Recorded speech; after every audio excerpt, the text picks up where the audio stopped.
జై భవానీ. ఒక సామాన్యుడు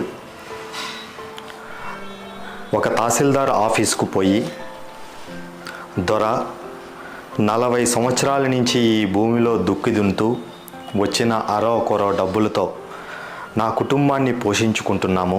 అయితే నా పిల్లల చదువుకో, నా పిల్లల పెళ్ళిళ్ళకో ఈ భూమిని మరొకరికి అమ్మాలనుకుంటున్నాము దొర, ఆన్లైన్ చేసి పెట్టండి అని అడిగిన 8 నెలలకే, అర్జీ ఇచ్చిన 8 నెలలకే వేరే వాళ్ళ పేరు మీద, అంటే అప్పుడు ఉన్న అధికార పార్టీ, అప్పుడు ఉన్న నాయకులకి అనుగుణంగా వేరే వాళ్ళకి ఆ పేరు మీద భూమి మార్చేస్తే అర్జీ ఇచ్చిన ఆ కుటుంబం పరిస్థితి ఏంటి? దీని మీద మాట్లాడాలి అని చెప్పి అధికారులని మొఖమాటం లేకుండా కడిగేయాలి, నిలదీయాలి, ఈ అవగాహన సమాజంలో ప్రతి ఒక్కరికి రావాలని ఆలోచనతో జనతా దర్బార్లో ఈ ప్రోగ్రాం ఇవ్వడం జరుగుతుంది. చలో, అయితే ఇలాంటి కంటెంట్ మీద మీకు ఇష్టం ఉండి ఇలాంటి కంటెంట్ మీరు చూస్తున్నారు అంటే సమాజంలో మార్పు కోసం, సమాజంలో మంచి జరగాలని మీరు కూడా కోరుకుంటున్నారని ఆశిస్తున్నాను. అలా నిజంగా కోరుకున్నట్టయితే, ఇలా చాలామందికి తెలియచేయాలని మీరు అనుకుంటే తప్పకుండా వీడియోని సబ్స్క్రైబ్ చేయండి, లైక్ చేయండి, 10 మందికి తెలియచేయండి. అయితే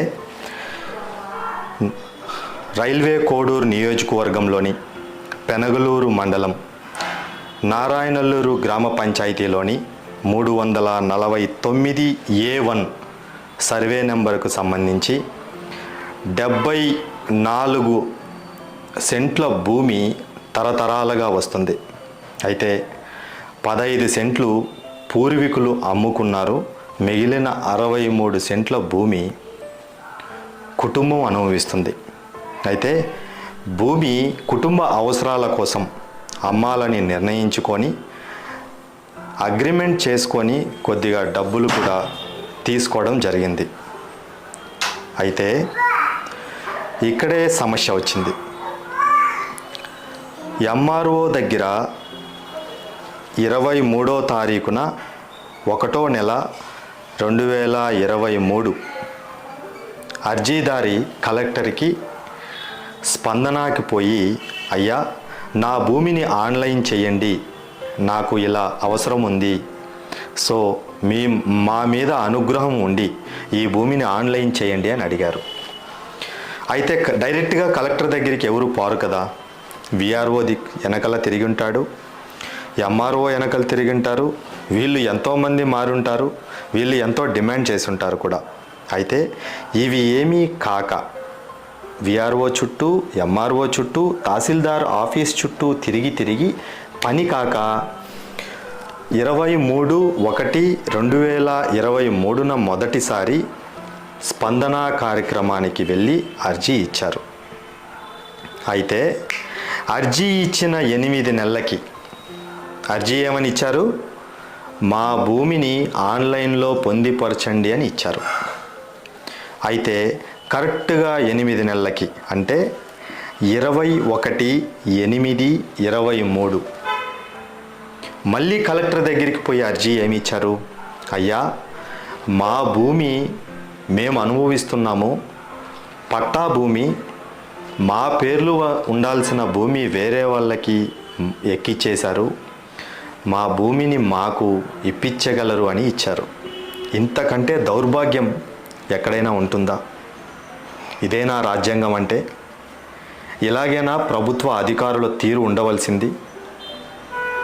ఇన్నిసార్లు ఆఫీసుల చుట్టూ, అధికారుల చుట్టూ తిరిగి కాక కలెక్టర్ ఆఫీస్లో మా భూమి ఆన్లైన్ చెయ్యండి అని అర్జీ ఇచ్చిన పాపానికి అప్పుడు ఉన్న ప్రభుత్వముకి అనుకూలంగా, అప్పుడు ఉన్న నాయకులకు అనుకూలంగా వాళ్ళ లబ్ధి కోసమో, వాళ్ళ అవకాశం కోసమో, ఇతను లబ్ధి కోసమో, ఇతను బెనిఫిషియల్ కోసమో ఒక కుటుంబంకి సంబంధించిన ఆస్తినే తారుమారు చేసే నీచంగా తయారయ్యారంటే అధికారులు, మీరు ఉద్యోగాలు ఎందుకోసం చేస్తున్నారు అనేది మీకు మీరు ప్రశ్నించాలి. ప్రశ్నించుకోవాలి. మీరు ఎందుకు ఉద్యోగాలు చేస్తున్నారు అని సమాజం ప్రశ్నించాలి. ఆ స్థాయికి రావాలి. లేదంటే రాజ్యాంగానికి ఉన్న విలువ లేదు. చలో, తర్వాత 2024లో కూడా కలెక్టర్కి ఆ అధికారికి ఆ భూమి గల యజమానులు అర్జీ ఇచ్చారు.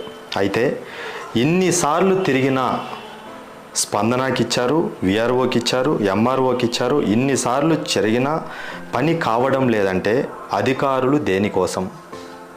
అధికారులు నిజంగానే పని చేయడానికి సమాజం కోసమే ఉన్నారా? లేదా అప్పటికప్పుడు మారిన ప్రభుత్వాల కోసము అప్పుడు అక్కడ ఉన్న అధికారుల కోసం పని చేయడానికి మీరున్నారా? లేదా మీ కుటుంబాలు మాత్రమే కార్లల్లో మంచి మంచి మెట్రోపాలిటన్ సిటీల్లో బిల్డింగులు కట్టుకునేదానికి మీరు ఉన్నారా? లేదంటే సామాన్యుని ఒక రవ్వ బాగుపరుచామని ఉన్నారా? ఒకసారి మీకు మీరే ప్రశ్నించుకోండి. ఏ ప్రభుత్వంలో అయినా అధికారులు సామాన్యుడికి పలక్కపోతే మా జనతా దర్బార్ తరపున నుంచి ఆన్లైన్లో స్క్రీన్ మీద డాక్యుమెంట్లు చూపించి మిమ్మల్ని ప్రశ్నించడమే కాకుండా ఆర్డీఓ గారికి, కలెక్టర్ గారికి ఇలా జరుగుతుంది, అయినా నెమ్ముకు నీరెత్తు విధంగా అధికారులు ఉన్నారు అని తెలియచేయడమే కాకుండా అవసరమైతే మీ ఎంఆర్ఓ ఆఫీసుల బైఠాయించి మా దగ్గరికి వచ్చిన సామాన్యుడికి మేలు జరిగేలా ప్రయత్నం చేస్తామని హెచ్చరించేదానికి ఈ వీడియో ఇంకొకసారి చేస్తున్నాను.